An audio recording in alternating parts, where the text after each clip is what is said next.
Hello, everyone. My name is Kelly Covert, and I am so excited to bring you one of our SYO musicians today and composer also, Nagi Aitbayeva. How are you, Nagi? I'm doing very well. How are you? I'm very well also. So why don't you tell everyone what is your instrument and which ensemble you play in SYO? Okay, so I play the violin for 6 years. I play in the Repertory Orchestra in Group 1, which is Mhm. led by Spencer Phillips. Um, and I am violin 1. Wonderful. And you had your first rehearsal yesterday at the Rock Center. How was that? Was it exciting to finally be playing with everyone again? Yeah, it was very exciting, not only because, it was one of the first times I actually got to get out and play besides the Casanova performances, um, but also because we're playing one of my favorite pieces, which is Brandenburg Concerto Number 3. Lovely. So you like yourself some Bach, huh? Yeah.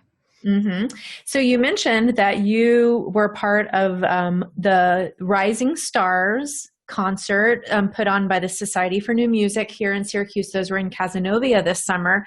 What exactly did you perform for that concert? So we created our own compositions under, with help, with great help of Paul Larry. hmm Um, So I created a piece called Rainbow and Rainstorm, which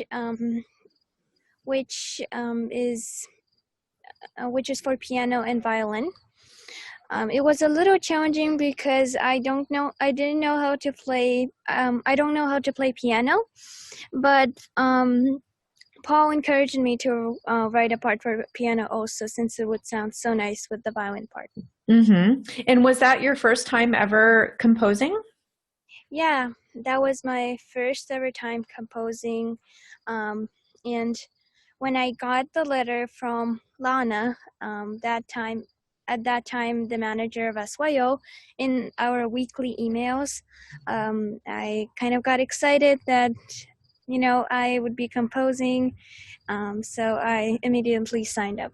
hmm And what did it feel like to do a performance of your own music? Um, like all performances, I felt, a little nervous, um, but I really enjoyed playing my piece and sharing it with everyone. That was a very nice experience. Uh, hmm Well, so one of the reasons that I wanted to have you on today is because we, Symphoria, have our first concert of the season this week.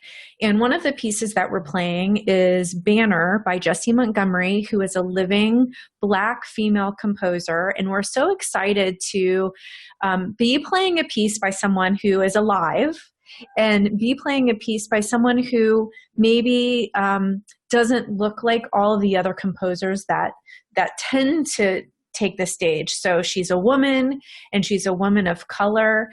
And I'm curious to know, for you as a young woman and as an aspiring composer, what does it feel like to think about what it would be like to be someone like Jessie Montgomery, to have Symphoria perform your piece? What would that feel like to you?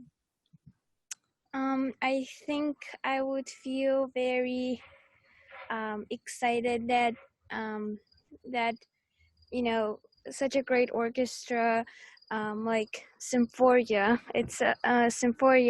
would be playing my piece.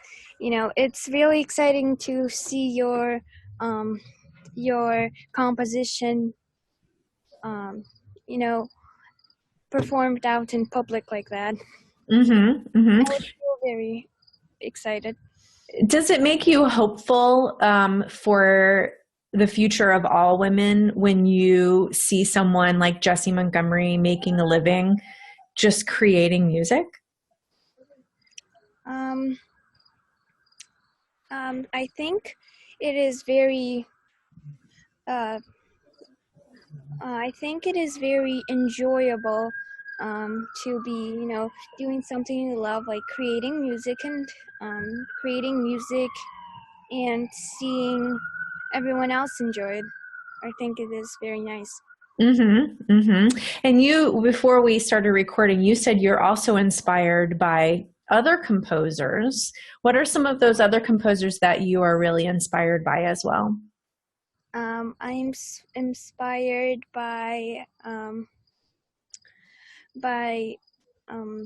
great masters of music such as Bach and Mozart and Beethoven, because for one, Beethoven was even though, despite the fact that he could not hear, he still created works of art that still live centuries later. Mm-hmm. It's really something else, isn't it? When you think about how hard that must be, probably especially when you sat down with your violin to work on your composition this summer. Could you imagine doing that without being able to hear? Yeah, I can't imagine how that was possible, but it was done, and Yeah. Well, and so this will be a very exciting Symphoria concert for you to listen to. I hope that you will be able to join us from home because we not only have Banner by Jesse Montgomery, a living composer, but we also have Beethoven 7. And so you can get the best of both worlds, the old and the new, at our concert this Saturday. So you're working on Brandenburg with SYO, and have you started writing any new music?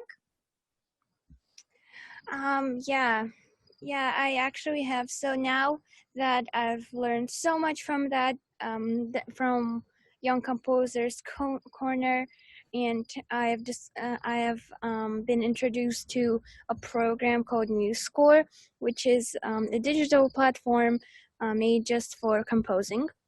I plan to use it and am using it right now, and when I practice, sometimes I like to,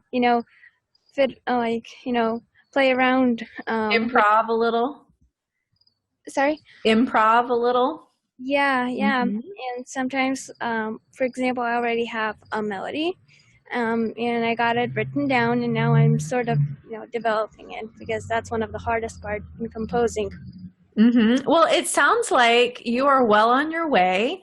And, I look forward to hearing more of your music, and I encourage you to keep going with that. And we just want to thank you for spending a little bit of time with us this afternoon to tell us about what you're doing. We are so proud of you and all of our stars at Symphoria Youth Orchestra. And for all of you listening, be sure to tune in this Saturday night, September 26th, for our grand overture with John Nakamatsu, featuring Banner by Jesse Montgomery and Beethoven 7, as well as a few solo pieces by John Nakamatsu. Nagi, thank you so much for being here with us today. Yeah, thank you for giving me this, for, um,